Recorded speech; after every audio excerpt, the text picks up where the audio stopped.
નમસ્કાર દર્શક મિત્રો, હું મયુર મેવાડા બીબી ન્યૂઝ ગુજરાતમાં આપનું હાર્દિક સ્વાગત કરું છું।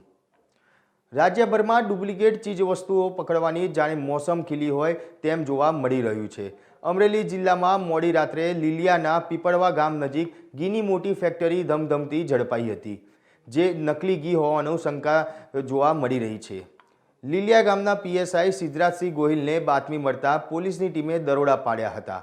પીપળવા પાણીના પ્લાન્ટની આડમાં મોટી માત્રામાં શંકાસ્પદ ઘીનો જથ્થો મળી આવતા પોલીસ પણ ચોંકી ઉઠી હતી। સમગ્ર ઘટનાને લઈને અમરેલી ડિવિઝન ડીવાયએસપી જગદીશસિંહ ભંડારી પણ દોડી આવ્યા હતા। મધરાતે ફૂડ એન્ડ ડ્રગ્સ વિભાગની ટીમે પહોંચી ઘીના સેમ્પલ લીધા હતા। ઘીના નાના મોટા અલગ અલગ પેકિંગ કરવામાં આવ્યા છે। પોલીસ પાસેથી મળતી માહિતી પ્રમાણે આ ઘી નકલી હોવાની શંકા છે। ઘી બનાવવા માટે કેટલાક લોકો પણ કામ કરતા હતા અને પેકિંગ કરી અલગ અલગ વિસ્તારમાં તેને સપ્લાય કરવામાં આવતું હતું। ઉપરાંત ઘીના પેકેટમાં રાજુલા શહેરનું સરનામું નીચે લગાવવામાં આવ્યું છે, જેના કારણે આ ઘીનું કનેક્શન રાજુલા પંથક સુધી જોડાયેલ હોવાની પોલીસને આશંકા મળી રહી છે।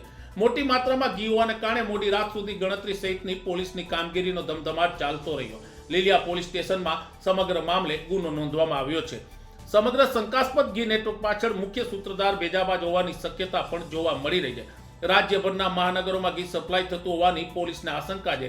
આ ઘીની કેટલા સમયથી અહીં ફેક્ટરી ધમધમી રહી હતી અને કયા કયા વિસ્તારમાં આને સપ્લાય કરવામાં આવતું હતું તેની પાછળ કોણ સૂત્રધાર છે તેનો પણ પોલીસનો તપાસનો ધમધમાટ ચાલી રહ્યો છે। આવા જ નવા સમાચાર ને નવી અપડેટ અમે તમને આપતા રહીશું। અમારી ચેનલને લાઇક અને સબસ્ક્રાઇબ કરવાનું ના ભૂલશો। નમસ્કાર।